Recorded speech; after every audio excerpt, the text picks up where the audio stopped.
Senior 1 students, how's everybody? I hope that you're doing great. This is Mr. Mu'taz Hilal.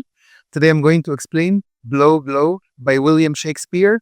This is just a poem. It's just a part of a play. There was a play called As You Like It, Shakespeare wrote. Let's just discuss the poem and see the difficult words, explain everything, and read the questions together. Shall we start? We shall start. Blow Blow by William Shakespeare. Again, this is just a poem, which is a part of a play. The play talks about a duke who was banished out of his dukedom, like kingdom, by his brother.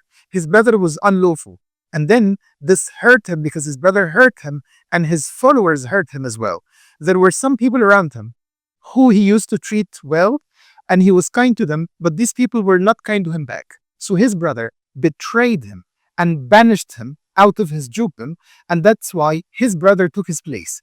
And he felt hurt and he was deeply pained. And in the play, he said this poem, Blow, Blow. Let's read line by line and see what it means.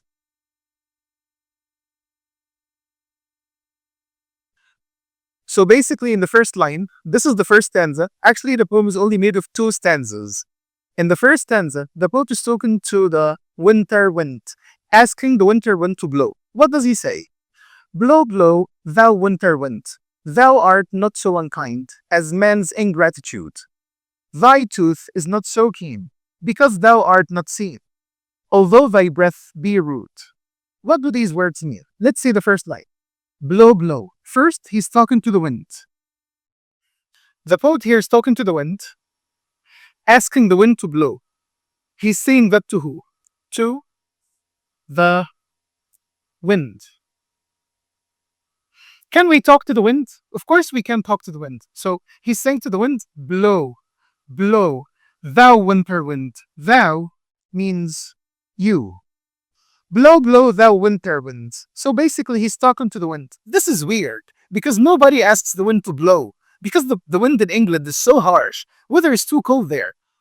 Who can ask the wind to blow? He must be a crazy person, but this is not what he meant. He has no problem with the wind because actually there is something else that can be more painful than the wind. Then he says, blow, blow, thou winter wind. I have no problem with you. You can blow. Thou art not so unkind. Thou art means you are. But this is Old English. Thou art not so unkind. Basically, the winter wind is unkind, strong, makes us feel cold, but not so unkind. If I compare it to man's ingratitude. Again, he says, thou art not so unkind as man's ingratitude. Everybody knows that the word as means like. You're not so unkind, you're not so bad as like man's ingratitude. So what does ingratitude mean? Ingratitude is like when people forget the good things that you do with them. When people stop being thankful. When people are not thankful to you. When people are ungrateful, this means that they stop thanking you for the good things that you did with them. So when people are ungrateful with you, this hurts you more.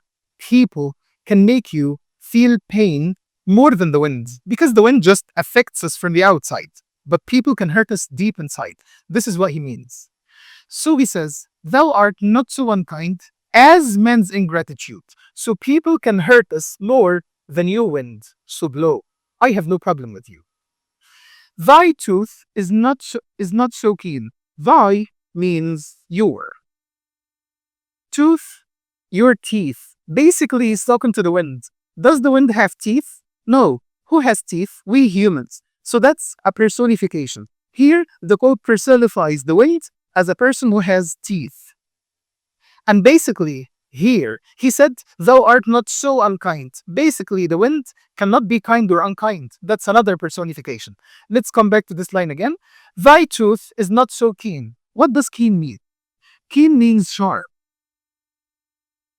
He's saying to the wind, I have no problem with you because thy tooth, your teeth, is not so sharp. You can't reach deep inside. You can't hurt me deep inside. You just affect the surface. But people can hurt me deep inside, which is greater. So basically here he's discussing the idea of pain. Actually, we have 2 kinds of pain. The pain that the weather causes and the pain that a person causes to us, especially people whom we love, people whom we trust, when they betray this trust, when they deceive us, of course, this hurts much more than the wind. So I don't care about the wind. I'm fine with you. You're not comparable to what I fear from people who actually betrayed me or treated me so badly like that. And then he says, thy tooth is not so keen, your teeth is not so they are not so sharp, because thou art not seen. Thou art means you are. This means you are. You are not seen. Here he means that, yes, we cannot see the winter wind.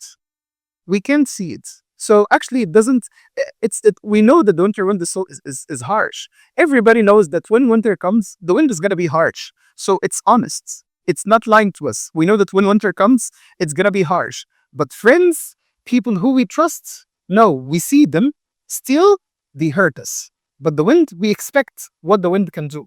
But people that we love, we don't expect it. So he says, because thou art not seen, although thy breath, so the word doesn't have breath. Here he means the wind. So thy means you were again. Thy breath be rude. Everybody knows that the wind, actually, the air that comes from the wind is so strong. So basically he's saying it's rude. Yes, rude, but not compared to the pain that we feel from people, because people can hurt us deep inside. But this wind, yes, it hurts us just from the outside, that's external pain. But people can cause deeper pain, which is internal pain. Hi ho sing, hi ho, unto the green holy, most friendship is fading, most loving merefully. Then hey ho the holy, this life is most jolly. What do they mean, these lines? Hi ho, that's actually a kind of singing. Basically, the poet here is singing. Yes, the poet is hurt. Something hurt him. But he's just trying to get over it. He's trying to move on. He wants to forget all the pain in his life, and he wants to pretend that he's singing. Actually, he's not happy, but he's pretending to be. Then he says, hi ho, sing. He's trying to sing. Hi ho, unto the green holy. What is the green holy? The green holy is a green plant. Teacher, all plants are green. Yes, but this green holy is a kind of plant which remains green all the time, even in winter. It remains green. Maybe he means that this kind of plant is something good because it's the same color all the time. Not like people. They change their colors. They actually try to be different, or they try to behave according to the situation. Humans are not honest all the time. Then he says, most friendship is feigning. And the word feigning means fake. Most friendships are fake. There are no fake people around us. Most friendship is feigning. Most love relationships, mere, like just, fully. Fully is like foolish. He thinks that actually love is a lie. Friendship is a lie. These are fake things. He says most friendship is feigning, most loving merefully. Then hi ho, the holy, this life is most jolly. Jolly means happy. He is saying that life is going to be so happy if we don't have friendships, if we don't have love in this life. So life is better without love and friendship. This is what he means. Again, he's trying to sing, although he's deeply pained, although he's hurt deep inside, he's just trying to sing some songs with us. And this is only the first stanza. This is what it means. So basically, he's talking to the winter wind. The winter wind can never pop wind back. This is a figure of speech that we call apostrophe. Apostrophe is when you talk to something and this thing cannot talk to you back, For example, we talk to the wind. Can the wind talk to us back? No, this is called the apostrophe. So here's an apostrophe in the first line. Some people say it's a personification, comparing the wind to somebody we can talk to. You know what it means? So let's move to the second stanza. Before we move to the second stanza, we need to see the figures of speech that I wrote here. You can see the first line, blow, blow, thou winter wind. This is actually an apostrophe. And you can also say it's a personification. Why? Because the poet addresses the wind, talks to the wind, and asking it to blow as much as it wanted. The second one, there is a personification, and thou art not so unkind. Basically, the poet compares or personifies the wind to a person or as a person who can be unkind. Number 3, thy tooth, your teeth. The wind doesn't have teeth. That's a personification as well. The poet personifies the wind as a person with sharp teeth. There's also a personification in although thy breath, your breath. He's talking to the wind and saying, your breath. The wind doesn't have breath. Excuse me. So that's a personification as well, the same idea. Because thou art not seen, here is a personification. The wind, actually, the poet personifies the wind as somebody who can listen to him because he's talking to the wind. You are not seen. So he's talking to the wind. That's a personification. There is actually sound device in this line. Hi-ho, sing, hi-ho. The H and the H are repeated.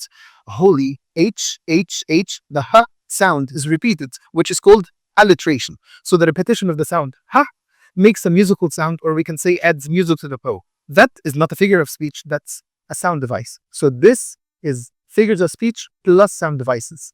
And also on the last one here is most friendship is paining, most loving near fully. So the F, the fah sound is repeated 3 times. The mah sound is repeated twice, and that's another alliteration. And then this is going to be our second stanza. The poet actually is repeating the last 4 lines, but he repeats the same idea in the first 4 lines. So there are 8 lines in total.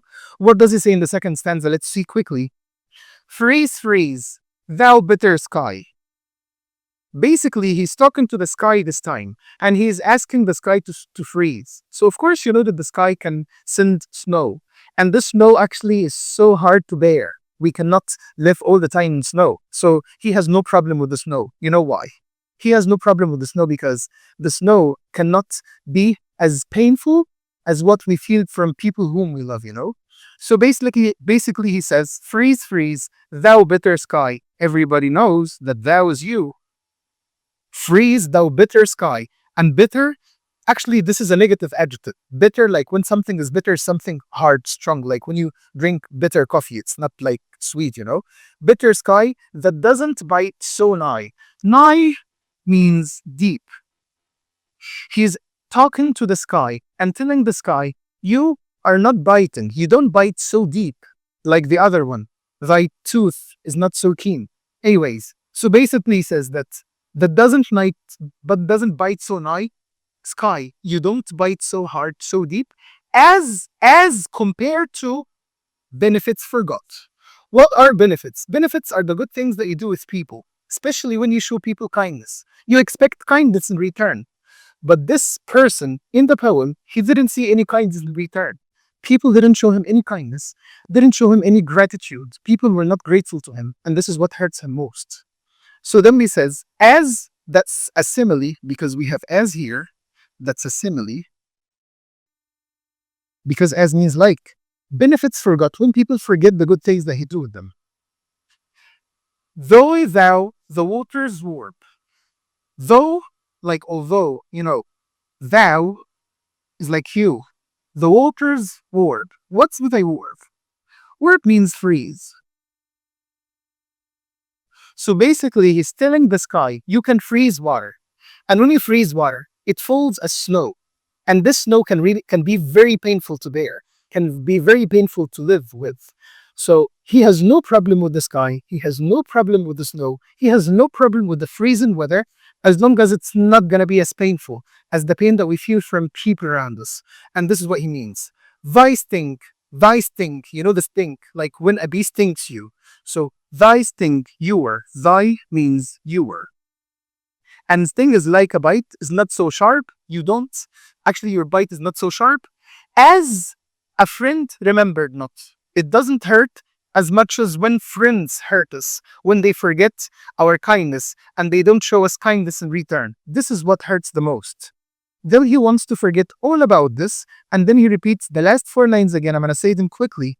Hi-ho, sing, hi-ho unto the green holly. Again, the green holly is the plant which remains green all the time, even in winter. Hi-ho, sing, hi-ho. He's trying to sing. He's trying to pretend that he's happy. He's singing. He's not happy, actually. Most friendship is feigning. You remember the meaning of feigning, which is fake. Most friendship is feigning. Most loving, mere fully. Just foolishness. Fully like foolish.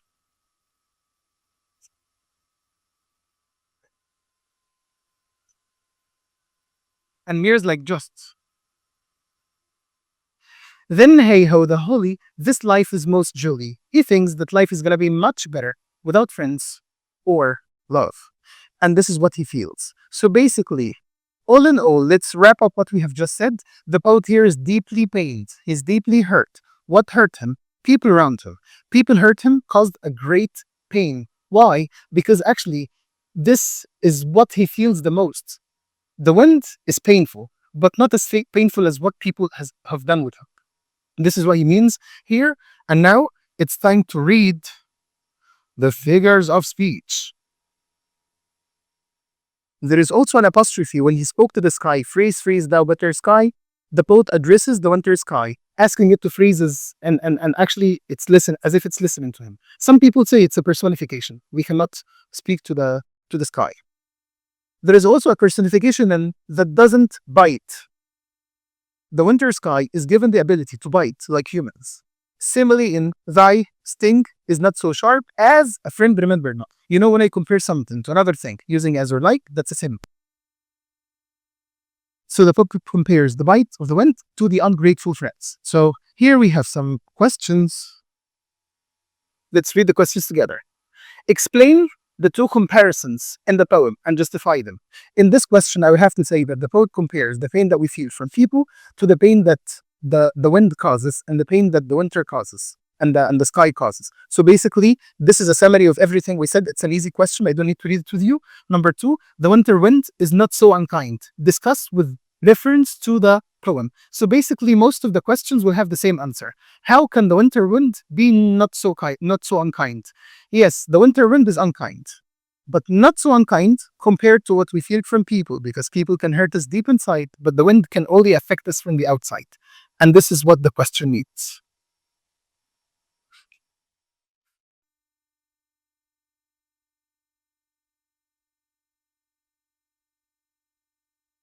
The third question. The poet dislikes the freezing sky. Yes, he doesn't like the freezing sky. But still, he thinks it's not hateful. He doesn't hate it. Yes, he doesn't like it that much, but he's fine with it. Yes, he's fine with it, because if we compare it to how he felt from the people that he loved, we see that actually he doesn't have a big problem with the wind. He has a big problem with the people who forgot his favors, people who didn't return his kindness.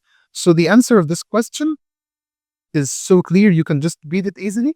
It's written here. Let's move to another question. How does the poet show the cruelty of man's ingratitude? Cruelty is like when people behave in a bad way. How does the poet show human behavior and betrayal? We can say that he showed it by comparing it to the pain that we feel from the wind and the pain that we feel from the sky. And he's saying that the pain that we feel from the wind and the freezing sky cannot be compared to the pain that we feel from people, because people hurt us deep inside, but the wind just affects the surface. We can bear this kind of pain. What is the central idea of the poem? What I have just said. After reading the poem, is the poet bitter and then deeply sarcastic? Or it's this someone, or he is someone who is carrying resentment but trying to look at things positively? The question really asks you, does the poet really have no problem with the wind? Or he is joking with us? He's sarcastic, he's joking. He means the opposite. Because when somebody's sarcastic, he says something, but he means the opposite. So does the poet really have no problem with the wind? I will say, actually, he's not sarcastic. He really means it. He doesn't have any problem with the wind, because he has a bigger problem with people who betray him. People who don't show him kindness as much as he showed them. And this is the meaning of the question. 7.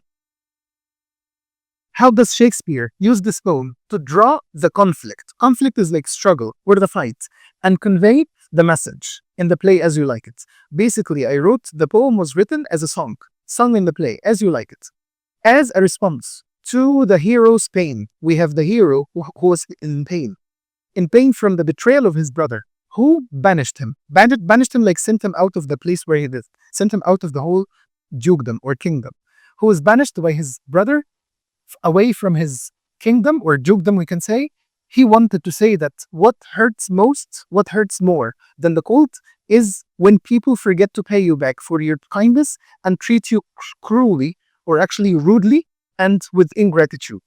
Number 8, discuss Shakespeare's use of poetic devices. He used a lot of devices and used a lot of figurative language, like personifications and metaphors. And the poet here says, the answer is Blow, Blow, Thou Winter Wind is a poem from the Shakespearean play As You Like It. This play is an example of a type of figurative language called personification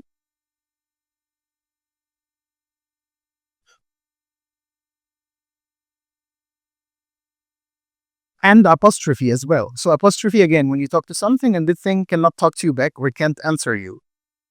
The poet personifies the wind and the sky as humans with a bite which can hurt, but not as much as humans' ingratitude. They don't hurt as much as people, and unkindness. The personification is clear in the description of the wind. It is said to have a tooth and breath.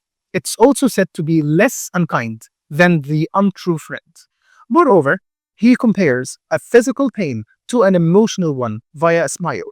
Thy sting is not so sharp as a friend remembered not. Question number 9. Does Shakespeare's use of blow, blow, blow, the title, what do you think of the title? Does the title really express what the poem is about? Blow, blow? We can say that no, the title doesn't really express what the poem is about. He just wrote blow, blow to attract the attention. But the poem is not mainly about the wind, it's talking about the pain that we feel from people around us, people whom we love. And then he just compared it to the wind, saying that the wind is fine. The pain of the wind is fine, is endurable. He's fine with it compared to the pain we feel from people around us. The last question, Shakespeare employs apostrophe twice in this poem. Explain fully. First, he spoke to the wind, asking the wind to blow. Second, he spoke to the sky, asking the sky to freeze. The wind cannot talk to him back. The sky cannot answer him back. So basically, this is the whole meaning of the poem. I hope that it was easy for you. Thank you for listening to me. And I hope that you subscribe to the channel and keep following to actually have everything that I send all the time. And thank you for your time. See you.